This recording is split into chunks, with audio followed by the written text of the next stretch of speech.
Olá, alunos! Bem-vindos ao Contraturno Digital. Eu sou o professor Denilson, de Língua Portuguesa, e vou acompanhá-los nesse momento. O que vamos aprender hoje? Colocando aqui do lado o título da nossa aula, bem poético. Eu quero essa palavra. Vamos refletir exatamente sobre as escolhas das palavras no momento da comunicação para a escrita de um texto e verificar os efeitos de sentidos que elas podem trazer, certo? Especificamente, também vamos refletir sobre a conotação e a denotação, o sentido real e o sentido figurado, certo? Estão preparados? Venham comigo! Quando escrevemos um texto ou nos comunicamos com alguém, nós sempre fazemos uma seleção de palavras para esse momento. Essa seleção, pessoal, ela não ocorre de forma aleatória, mas ela é sempre mediada por uma intenção, certo? Então, de repente, quando você seleciona determinada palavra, você tem em mente uma intenção. Um exemplo, você quer vender uma caneta para outra pessoa, certo? Então, você tem que falar sobre essa caneta, sobre o produto para o outro. Então, você vai selecionar palavras que tragam um tom positivo, uma ideia positiva para aquele produto, para aquela caneta. Então, você pode escolher palavras como confortável, maravilhosa, ótima, boa, certo? Então, percebe que essas palavras elas foram escolhidas de forma intencional, querendo trazer uma ideia positiva e despertar na outra pessoa a vontade de comprar essa caneta, certo? Então, você procurou despertar determinado efeito de sentido no outro. Mas o que é o efeito de sentido? O efeito de sentido, gente, é a intenção, é o resultado da interação. Então, de repente, quando eu utilizo determinadas palavras querendo fazer com que o outro compre um produto, tenha vontade de comprar o produto, eu estou procurando gerar esse efeito de sentido na outra pessoa, esse desejo, essa vontade. O efeito de sentido é exatamente isso. A intenção, o resultado, aquilo que você quer despertar no outro, na pessoa com quem você está se comunicando. Certo? Quer um exemplo prático? Vamos observar.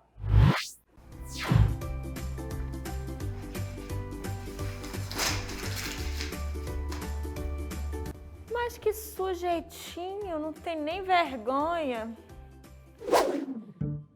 Ai, meu Deus, que cachorrinho lindo! Acabamos de assistir a duas situações. A primeira foi essa. Observem que nós temos dois personagens que estão no parque, um deles está escrevendo e de repente errou um rabisco, alguma coisa, pegou a folha, amassou e jogou no chão, e a outra personagem fez este enunciado aqui, olha só. Mas que sujeitinho, não tem vergonha?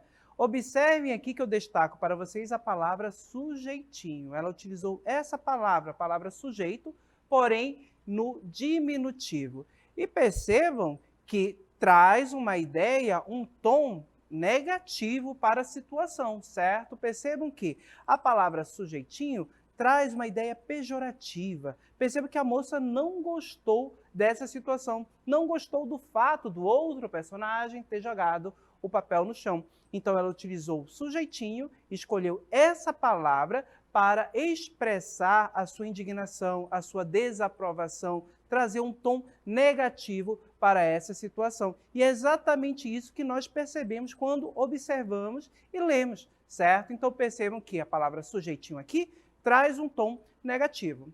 A outra situação é diferente. Observem que a nossa personagem encontrou um cachorrinho na rua. E esse cachorrinho é alguém bonitinho, certo? Aquela emoção, aquela vontade de você pegar aquele cachorrinho que você encontrou na rua bem bonitinho e levar para casa. É a mesma que a nossa personagem tem. E ela diz, ai meu Deus, que cachorrinho lindo! Destaco para vocês a palavra cachorrinho e observem que ela também está no diminutivo. Será que eu tenho um tom negativo aqui? Não. Percebam que aqui a palavra cachorrinho no diminutivo traz um tom positivo, um tom afetivo, traz essa ideia de afetividade. Percebam que ela ficou feliz, alegre ao encontrar esse cachorrinho queria até levar para casa, provavelmente. Mas perceba que aqui eu não posso dizer que eu tenho um tom negativo. Ao contrário, eu tenho um tom positivo. Então percebo que ao ler e ao ouvir e assistir essa cena, eu também percebo isso. Esse efeito de sentido é despertado na pessoa que tem contato com essa situação. A palavra cachorrinho foi selecionada e trouxe para a gente exatamente essa ideia positiva, certo? Então perceba que são duas palavras que foram utilizadas no diminutivo e trouxeram ideias diferentes, efeitos de sentido diferentes. Quer mais exemplo? Vamos observar mais um vídeo.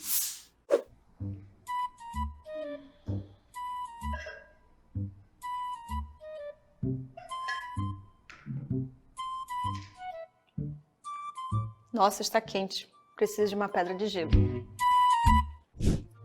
Mãe, O que é, garoto? pode jogar videogame na casa do Carlinhos? Não, garoto, não inventa não, que amanhã você tem aula e vai acordar cedo. Poxa, mãe, mas já coloquei até a máscara. E eu com isso, garoto? Tira isso. Mas, mãe, vai todo mundo. Desde quando você é todo mundo? Essa mulher tem uma pedra de gelo no lugar do coração. O que, garoto? Nada não, nada Acho não. bom. Acabamos de assistir a duas situações diferentes.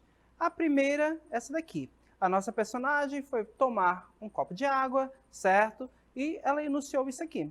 Nossa, está quente, preciso de uma pedra de gelo. Utilizou a palavra pedra de gelo. A palavra não, o enunciado, pedra de gelo. Qual o sentido que eu tenho aqui, certo? Percebam que aqui eu vou ter uma palavra que está sendo utilizada em um sentido literal, certo? Ou seja, pedra de gelo está se referindo exatamente às pedrinhas, aos cubos de gelo, ao estado físico que a água assume quando é submetida às baixas temperaturas, certo? O outro vídeo, diferente. Observe que nós vamos ter ali uma relação entre mãe e filho, certo? E essa relação entre os dois gerou determinada situação em que o personagem diz: essa mulher tem uma pedra de gelo no lugar do coração. Observe que o enunciado pedra de gelo foi utilizado mais uma vez, mas eu posso colocar aqui o sentido, o significado dos cubos de gelo, do estado físico da água? Percebam que não. Aqui a situação é diferente. Percebam que ele diz pedra de gelo no lugar do coração, certo? O coração é o órgão ao qual popularmente as pessoas atribuem o local ali, a produção de sentimentos.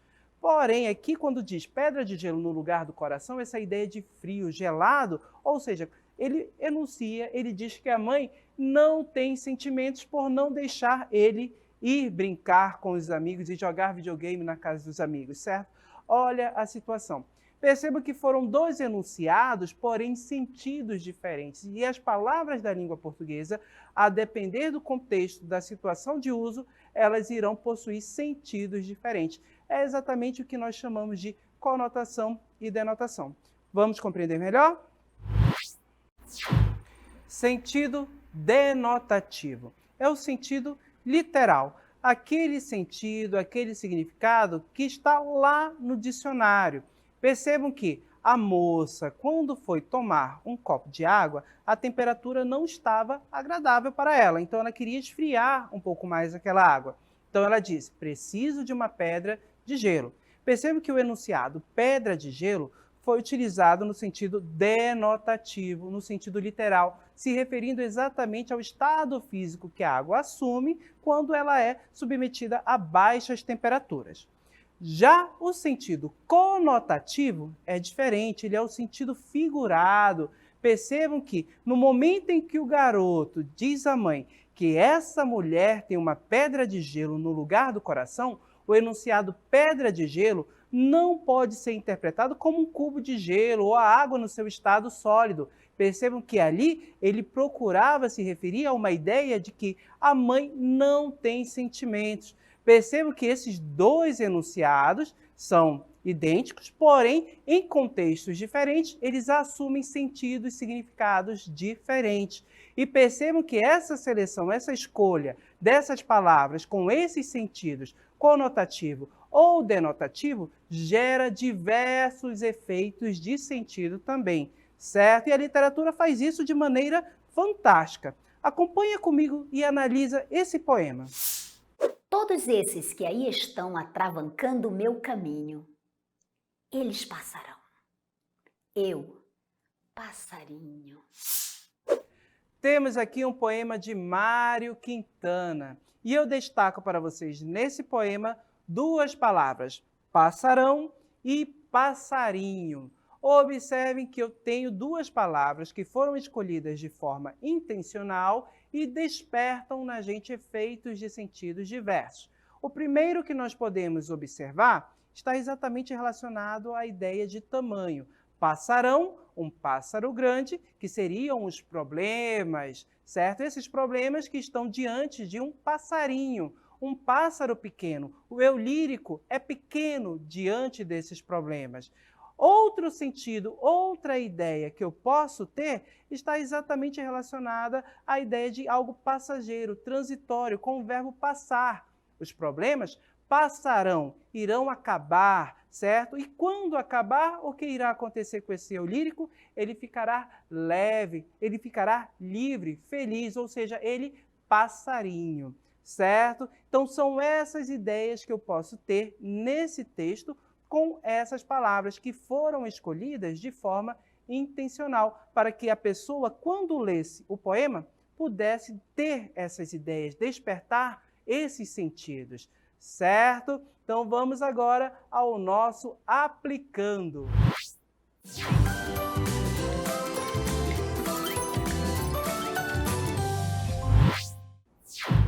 Temos aqui uma questão e vamos resolvê-la juntos. A beleza total.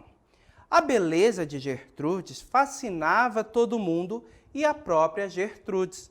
Os espelhos pasmavam diante de seu rosto, recusando-se a refletir as pessoas da casa e muito menos as visitas.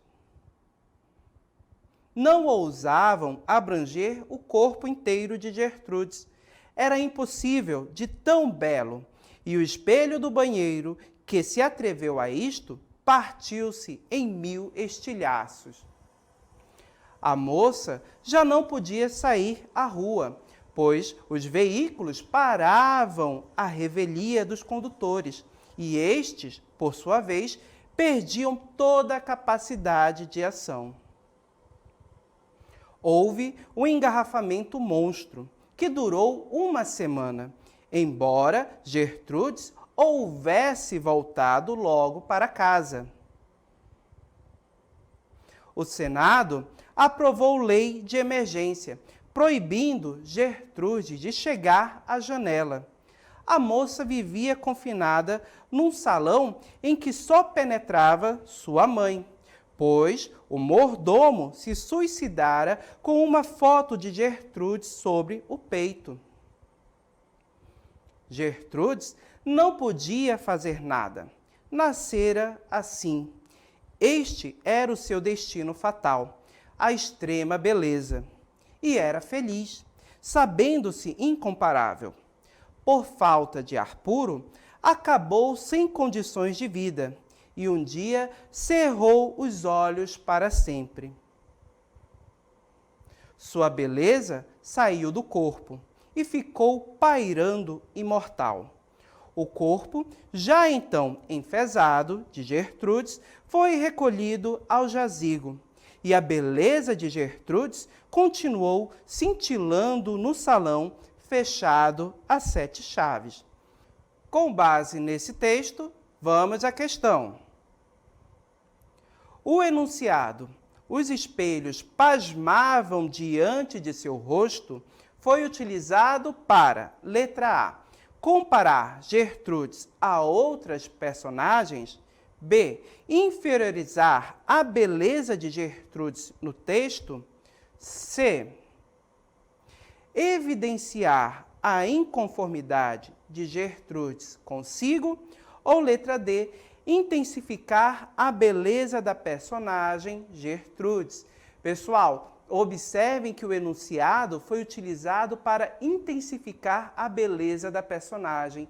Então, a alternativa correta, letra D. Essa foi a nossa questão. Vamos agora ao nosso resumo. O que aprendemos hoje?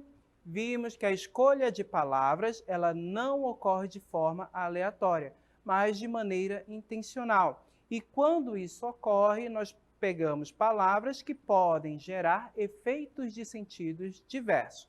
Além disso, você precisa lembrar que as palavras possuem o sentido conotativo e o sentido denotativo. Conotativo, aquele sentido figurado. Denotativo, o sentido literal. Certo, gente? E como eu posso aprender mais? Muito fácil, praticando. Pegue o caderno digital de exercícios e resolva as questões. Assim você vai aprender cada vez mais e desenvolver a habilidade de reconhecer o efeito de sentido gerado pela escolha de determinada palavra. Certo, gente? Agradeço a participação de todos e espero encontrá-los na próxima aula. Até lá!